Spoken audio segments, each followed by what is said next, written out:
Consider the story of a man you've probably never heard of. His name was George Dantzig. Back in 1939, he was a graduate student at Berkeley studying statistics.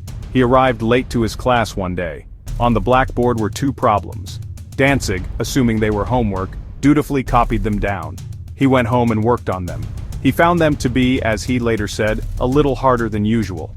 It took him several days of difficult, grinding work, but eventually he solved them. He turned them in to his professor, Jerzy Neyman, a few days later, apologizing for the delay. 6 weeks passed. An excited Professor Neyman knocked on Dantzig's door early one Sunday morning. The two problems Dantzig had solved? They weren't homework at all. They were in fact two of the most famous unsolved problems in statistics. Problems that had stumped the greatest minds in the field for years. Dantzig had solved them. Why? Because he didn't know they were impossible. How does this happen? How can our brains so easily accept a lie, especially one we tell ourselves? The answer lies in the way our minds are built. Think of your brain not as a perfect, rational computer but as a sophisticated public relations department. Its primary job isn't always to perceive objective reality with perfect clarity. A more pressing job is to maintain a coherent and positive story about you. It needs to keep you functioning, moving forward, and feeling capable. Sometimes, to achieve that, it has to bend the truth. This is where concepts like cognitive dissonance and confirmation bias come into play. Our brains are fundamentally wired to seek consistency. When we hold a belief about ourselves and then face evidence to the contrary, our brain experiences a kind of mental static. History and business are filled with examples of this principle in action. Look at the story of the 4-minute mile. For decades, the world's best runners and doctors believed it was a physiological impossibility. The human body, they insisted, simply could not sustain the speed required. Then, on May 6, 1954, a young medical student named Roger Bannister did it. He broke the barrier. But the most incredible part isn't what Bannister did. Just 46 days later, another runner broke the 4-minute mark. Within a year, several more had done it.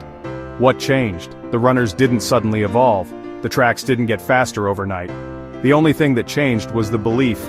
The collective self-deception that it was impossible had been shattered.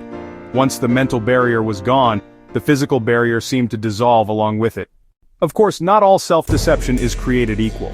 There is a vast and crucial difference between strategic self-deception and the kind that is simply delusional and harmful. The first is a tool for growth, the second is a path to ruin. The key difference lies in feedback.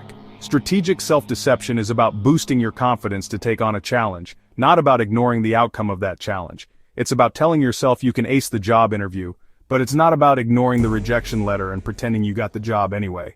The scientific community has long been fascinated by this idea. It's not just folk wisdom. There's a body of research that supports the power of an optimistic, if slightly inaccurate, inner narrator. The social psychologist Shelley E. Taylor at UCLA developed the theory of positive illusions.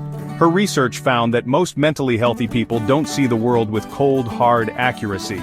Instead, they exhibit 3 specific, predictable cognitive biases.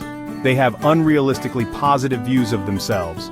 They have an exaggerated belief in their ability to control their environment, and they hold an unfounded optimism about the future. So, how can we harness this power? How can we lie to ourselves strategically without tipping over into harmful delusion? The first step is to focus on process, not just outcome.